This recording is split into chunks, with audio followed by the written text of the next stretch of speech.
안녕하세요 투자자 여러분, 조아우TV입니다. 매크로 얘기를 한번 나눠보려고요. 오늘 이렇게 영상을 준비했습니다. 오늘 주제는 이렇게 보실게요. 주식시장에 영향을 주는 금리란 무엇인지 한번 개념적으로 먼저 한번 접근해 볼게요. 제가 쉽게 한번 설명을 드려보도록 하겠습니다. 자, 그 다음에 지금 경기 상황은 어디로 가고 있는지 한번 살펴보고요. 그리고 개인 투자자 우리는 지금 무엇을 준비해야 되는지 그걸 한번 얘기를 나눠보도록 하겠습니다. 주식시장에 영향을 주는 이 금리라는 거 정말 잘 알고 있는지 그 개론적인 얘기를 한번 해볼게요. 자, 여러분들이 좀 이해하기 쉽게 제가 한번 비유를 들어서 얘기를 해보겠습니다. 자, 이렇게 냄비가 하나 있어요. 자, 이 냄비를 우리는 경기라고 부르겠습니다. 냄비에 물을 끓이기 위해서 불꽃이 있어야 되겠죠. 이 요리사는요, 자, 연준이입니다. 이분들이 요리를 좀 시작하기 시작했어요. 경기라는 냄비에다가요, 지금 불을 지폈습니다. 요리 재료들이 들어가죠. 여기 되면 부동산이 들어가요. 그리고요, 주식이라는 게 들어가죠. 그리고요, 성장이라는 게 재료가 들어갑니다. 그리고 또 물가라는 녀석도 여기에 같이 들어가 있겠죠. 자, 이런 재료들이 들어가서 요리가 됩니다. 자, 경기를 데워야 되죠. 그래서 연준 위원들이 불을 지피기 시작했습니다. 근데 불을 떼려고 하면은 뗄감이 필요하죠. 불을 잘 지피려고 하면은 종이가 제일 잘 타죠. 지금 이 달러를 풀어가지고 이 돈을 가지고 불을 지폈습니다. 이제 냄비가 데워지기 시작했죠. 그래서 경기가 살아나기 시작했습니다. 자, 그러면서 냄비가 데워지니까 물도 펄펄펄펄 끓겠죠. 그러면서 부동산 가격도 올라가고 주식 가격도 올라가고요. 그 다음에 성장도 같이 성장을 이뤘습니다. 그런데 물가도 같이 뛰었어요. 자, 그런데 이 재료들이 우리 요리할 때 보면은 어떤 재료는 빨리 익고 어떤 재료는 늦게 익잖아요. 특히나 이런 주식은 조금 가볍게 빨리 익는 그런 성격을 가지고 있어요. 그래서 주식시장이 아주 강하게 올라왔죠. 그래서 우리가 수익도 많이 내고요. 아주 주식시장에서 재미가 좋았습니다. 자, 그런데 성장은 당연히 올라왔고요. 그래서 시장도 경제도 안정을 좀 찾았습니다. 이 물가라는 녀석이 심해도 너무 심하게 끌어오르는 거예요. 이번에는 연준에서 찬물을 붓기 시작한 겁니다. 찬물을 붓고 찬물을 붓고. 근데 조금 부어가지고는 얘가 약발이 안 들을 것 같아요. 그래서 찬물을 좀 세게 부어야 되겠다. 이 찬물이 바로 뭐라고 했죠? 금리 인상입니다. 금리 인상이라는 찬물을 부어버리면 이 물가도 이렇게 찬물로 희석되면서 이 뜨겁게 넘치던 녀석이 조금은 식혀지겠다 싶었던 거죠. 그래서 그거를 지금 하고 있는 중입니다. 자, 그런데 그 현상이 지금 실제로 어떻게 나타나고 있는지를 한번 살펴보실게요. 자, 미국의 금리고요. 2018년도, 2019년도 그쪽 그림을 자세히 한번 보시죠. 금리를 꾸준히 올렸죠. 0.25 베이비 스텝으로 여러 차례 올렸습니다. 그리고 2018년도 말 그때 금리 인상을 이제 중단했습니다. 지금 경기가 이때부터 별로 안 좋아졌습니다. 왜냐하면 찬물을 너무 많이 부었던 거죠. 경기가 안 좋아지니까 연준 위원들이 그때부터 무엇을 했냐면요. 금리를 같이 인하하기 시작했습니다. 그게 바로 2019년도죠. 자, 이 스토리를 주식시장에서 한번 읽어보도록 할게요. 자, 한번 보시죠. 2018 10월쯤에요. 경기가 버티질 못했습니다. 그래서 주식시장도 그것을 반영하고 여기서 하락하기 시작했던 거죠. 그래서 미 연준에서 이거 큰일 났다. 이대로 두면 안 되겠다. 그래서 금리를 다시 내리기 시작했습니다. 그게 바로 2019년도부터 내렸는데요. 그 이전에 금리가 계속 올라오다가 어느 순간인가 플랫해졌죠. 그 플랫했던 기간이 이때였습니다. 이때쯤이요. 경기가 안 좋으니까 다시 금리를 내리자라고 얘기했어요. 그게 2019년도 중후반이에요. 그래서 금리를 다시 내리니까요. 주식시장은 어떻게 됐습니까? 이렇게 다시 회복을 했죠. 그게 바로 2019년도 그리고 2020년도 1월달까지 얘기입니다. 절대금리 2.5%에 주목을 해보시죠. 금리 인상을 강하게 하고 있는데 물가는 그런 반응을 보였을까? 자, PC 물가지수를 보면은 어떻습니까? 5월달에 지금 발표된 것도 4.9로 발표가 됐습니다. 그리고 지난달에 5.2가 발표됐죠. 그 전 달에는 5.3, 즉 쭉 올라오다가 지난 3월 달에 고점을 찍고 4월 달, 5월 달 지금 조정을 줬어요. 최소 3개월 정도는 연속적으로 하락을 해줘야지 그래도 조금 약간의 신뢰가 가지 않겠습니까? 그러면 다음 달에 발표되는 이 PC 그리고 CPI 그런 물가지수까지 봐야지만 좀 시장이 안정을 하지 않을까 싶습니다. 자, 성장은 GDP 성장률을 얘기하는 거고요. 5월 26일 발표됐었네요. GDP 성장률이 마이너스 1.5였습니다. 지금 찬물을 부으니까, 즉 금리 인상이라는 찬물을 부으니까 성장도 같이 좀 하락을 해버렸죠. 물가도 반응을 보였고 성장도 반응을 보였는데 연간 성장률은 3.5%예요. 괜찮긴 합니다. 그래도 GDP 성장률 자체가 마이너스로 꺾였기 때문에 그렇다면 연간으로 봤을 때는 조금 하락 추세로 지금 이어지고 있다. 이렇게 볼 수가 있죠. 자, 그리고 다른 지표들 한번 보실게요. 부동산이 또 하나 있었죠. 미국 케이스 실러 주택가격 지수라는 게 있어요. 요거는 지금 6월 1일 날 발표될 예정인데요. 미국의 주택가격은 여전히 높습니다. 그래서 지금 금리 인상의 여파를 과연 이 녀석이 받고 있나 안 받고 있나, 부동산요. 그것은 이걸 한번 보실게요. 미국 신규 주택 착공 건수를 봤더니 약간 이제 플랫해지기 시작했습니다. 신규 주택 판매 지수를 봤더니 이건 올해부터 확 꺾여버렸어요. 근데 주택 가격은 많이 올랐죠. 그래서 이 부동산이 다음에는 이 거품이 꺼지지 않을까라는 게 이 경제적 예측에서 지금 나오고 있어요. 그래서 부동산이 지금 남아있는 거품의 마지막 단계라고 봐집니다. 채권은 거품이 일단 꺼졌다라고 말씀드렸죠. 주식도 거품이 많이 꺼지고 있습니다. 코로나 팬데믹 이후에 오름폭의 절반까지 지금 내려와 있어요. 그러면 이 정도면 거품은 어느 정도 해소됐다라고 볼 수 있지 않겠습니까? 다만 지금 부동산 이 녀석이 거품을 아직 품고 있어요. 즉 거품이 좀 빠져야지만 세 가지 이 자산 시장에서 거품이 어느 정도 해소가 된다. 그렇게 볼 수 있지 않겠습니까? 미국의 경기는 과연 지금 어떻게 가고 있는지. 경기 선행지수가 이게 옆으로 기고 있을 뿐이지 아직까지 밑으로 꺾이지는 않았어요. 옆으로 기고 있습니다. 이게 꺾어지고 내려간다면은, 그리고 그게 연속적이라면은 경기 동행지수도 나중에 같이 내려가게 되겠죠. 그러면 경기는 정말로 꺾어지게 되고 경기 위축 단계로 들어갈 수 있습니다. 그렇지만 지금은 아니라는 게 지금 여기 나오십니다. 약간 상승폭이 둔화되고 있다. 이렇게 볼 수 있죠. 과연 이게 꺾어지게 되면 경기가 위축될 수도 있겠죠. 그렇지만 지금은 아니다라는 말씀을 드립니다. 향후에는 그럴 가능성도 있다라는 얘기가 되겠죠. 그래서 이런 이 외에도 많은 지표들을 보면서 경제학자들이 경제 위기가 올 수도 있다, 그런 얘기를 하고 있어요. 자, 그렇다면 미 연준은 어디로 가고 있는가라는 이 내용을 제가 며칠 전에 영상으로 소개시켜 드렸는데요. 자, 제임스 블라드, 미 연준에서 목소리를 지금 가장 높이고 있는 그런 인물입니다. 며칠 전에 인터뷰를 하면서 2023년에 금리가 안정화되겠다, 즉 금리 인상을 안 하고 오히려 금리를 내릴 수도 있다라고 얘기했어요.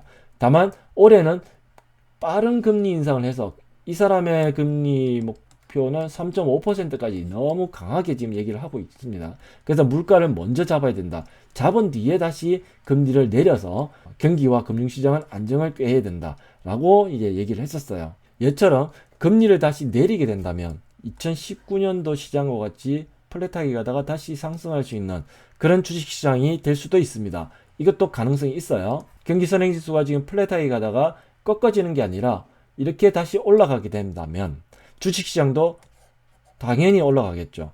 그러면 금리를 내년에 인하를 하고 그리고 경기선행지수가 다시 상승을 하게 된다면 시장은 다시 한 번 더 본궤도로 올라갈 수도 있지 않겠나라고 생각이 됩니다.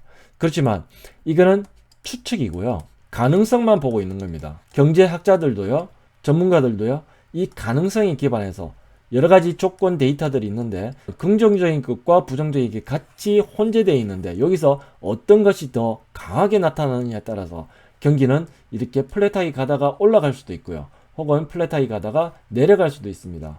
지금 다들 전망하는 게 2023년도 이때 혹은 경제 위기가 올 수 있다라고 예상들을 하고 있어요. 과연 내년에는 어떻게 될지 그게 지금 관건이고 우리가 주목해야 될 부분입니다. 지금은 아니에요. 그런 가능성에 빗대어서 주식시장이 지금 이렇게 하락했지만 다시 올라갈 거예요. 분명히 올라갑니다.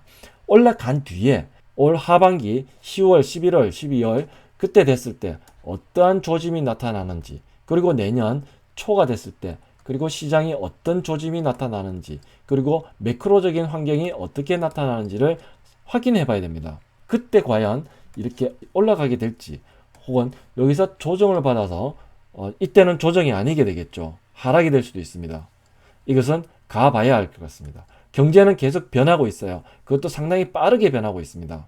그래서 제임스 블라드도 그리고 연준 위원도 그리고 제롬 파월 의장도 이것을 계속 말 바꾸기 했다라고 언론에서 그리고 전문가들도 뭐라 그러는데요. 그분들 뭐라 할 거 없어요. 시장 환경이 워낙 급변하기 때문입니다. 물가가 저렇게 급변했을지 그들도 예측을 못했던 거죠. 급변하는 경제 상황들을 우리는 계속 지켜보면서 시장의 대응 전략을 세우는 게 합리적이지 않을까라고 생각이 됩니다. 자, 그렇다면은 무엇을 준비해야 될까요? 2023년 시장 변동성에 우리는 대비를 해야 됩니다. 그래서 신용과 레버리지 축소, 반등을 주려고 시그널은 나왔어요. 이때 신용과 레버리지를 많이 쓰고 계신 분들은 이 상승 반등을 줬을 때 위에서 줄여주세요. 큰 변동성에 모든 걸 걸 필요가 없습니다.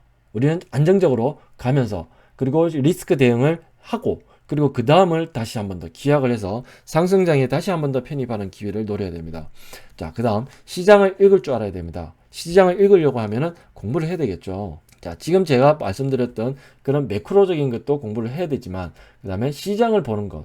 제가 시장을 이제 컨텐츠에서 계속 읽어드리죠. 자, 그래서 지금 추세가 어떻게 가고 있고 거기에서 나타나는 매수 시그널이 무엇이고 거기서 위에 저항선이 무엇이고 자, 이런 시장의 시세를 지금 읽어드린 거는 이거는 주가가 흘러가는 그런 흐름에 대해서 제가 읽어드린 거고 거기서 여기서 힌트를 얻으신다면 내가 어떻게 대응을 해야 될까라는 것을 캐치해 나가시는 게 좋을 것 같습니다. 자, 여기에서 욕심은 부리지 마세요. 지금은 욕심 부리는 장세는 아닙니다. 욕심은 절대 부리지 마시고요. 적절하게 내가 물린 주식들 잘 대응을 하고 그리고 나서 현금과 주식을 잘 이렇게 배합해서 운영하실 수 있어야 됩니다. 그걸 제가 읽어드리는 이 추세와 그 다음에 대응 전략 거기에서 힌트를 얻어 가시는 게 좋으실 것 같고요. 공부가 부족하다 혼자 하기 힘드시다면 조합우 TV와 계속 함께 하시면 됩니다. 2022년 올해 큰 반등은 온다 라고 봅니다. 이대로 쭉 무너지고 내년까지 무너지는 일은 없다고 봅니다.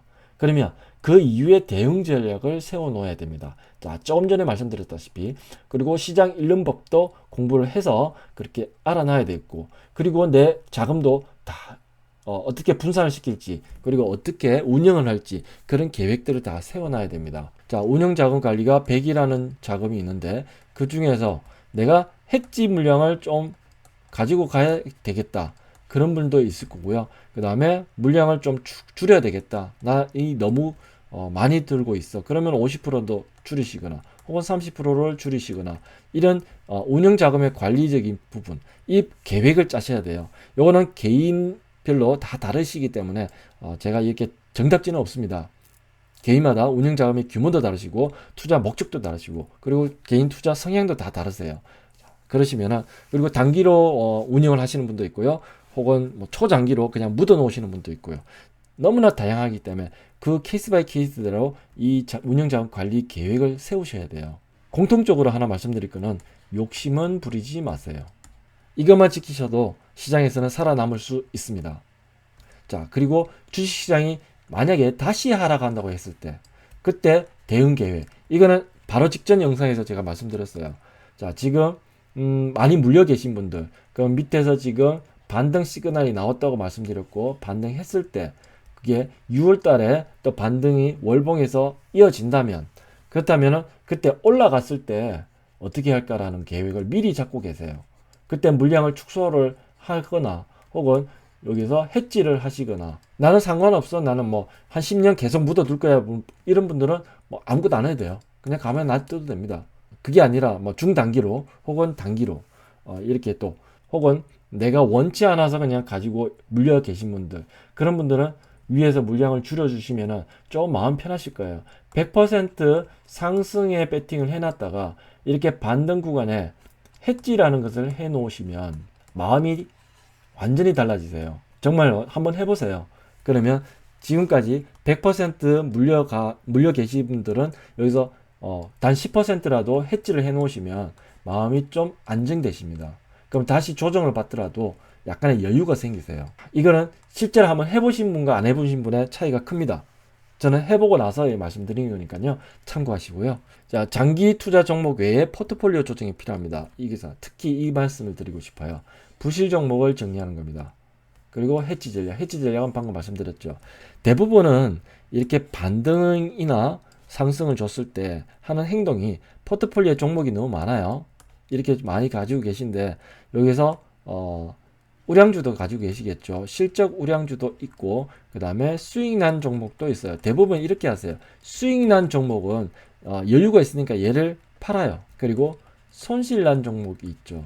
물타기를 합니다. 수익 난 종목이 나중에 더 잘 가고 손실 난 종목은 나중에 더 많이 빠지는 경향이 되게 많습니다. 실적 기준에서 부실한 종목, 실적에서 우량한 종목 이렇게 나누고 그래서 그 반대로 하셔야 돼요. 이 마이너스 난 거는요 여기서 끊어내시고 혹은 요거를 더 줄이세요. 그리고 수익 난 얘는 우량주면 얘를 마이너스 가격 조정을 줬을 때 더 매수를 해서 가져가시는 게 그게 더 내 계좌 관리하는 데는 더 좋습니다. 만약 태풍이 온다면 자 만약입니다. 만약 경기 위축이 온다라면 그리고 안 올 수도 있어요. 근데 만약에 온다면 나는 어떻게 하겠다. 일정 비율을 줄여 놓겠다. 한 50%는 장기로 가져가고 50%는 현금화 시키겠다. 뭐 예를 들게요. 이런 전략을 세워 놓는 거죠. 혹은 내가 30%는 장기로 들고 가고 그 다음에 나머지 한 20%는 현금화 시켜 놓고 그리고 나머지 30%는 해지 전략을 피겠다. 혹은 이 두 개를 합쳐 가지고 나는 50% 가지고 숏으로 운영을 하겠다. 자, 이런 전략에 따라서 이 태풍에 대해서 대응을 하면은 무사히 이 태풍을 지나고 나서 태풍이 지나고 나면 어떻게 되죠? 모든 자산들이 다 떨어져 있을 겁니다. 그러면 정말 가격이 싸져 있겠죠. 그러고 나서 다시 올라가면 이때 줍줍을 하게 되면요. 한번 경험해 보셨지 않습니까? 2020년도 3월 달에 줍줍을 하면은 그때 어떻게 됐습니까? 다시 한번 더 큰 기회가 오죠. 이게 바로 부를 축적할 수 있는 절호의 기회가 되는 겁니다. 그래서 태풍이 온다고 즉 경기 위축이 온다고 해서 무조건 무서워할 필요 없습니다. 적절히 잘 대응을 해 놓으면 그리고 잘 대응을 하고 그 기회에 또 줍줍할 수 있는 기회를 맞이하면 또 한 번의 찬스가 오게 되죠. 그죠? 자, 이게 안 오고 그냥 지금 조정 정도 주고 다시 바닥 다지고 횡보를 했다가 다시 올라가게 된다면 이때 또 줍줍하면 됩니다. 경제가 빨리 변하고 있습니다. 그래서 경기 지표도 잘 보고 시장의 시세 변화도 잘 보면서 능동적으로 잘 대처하는 것이 내 계좌를 지킬 수 있는 방법이라고 생각됩니다. 네, 긴 영상 봐주셔서 감사드리고요. 네, 즐거운 한 주 되십시오. 감사합니다.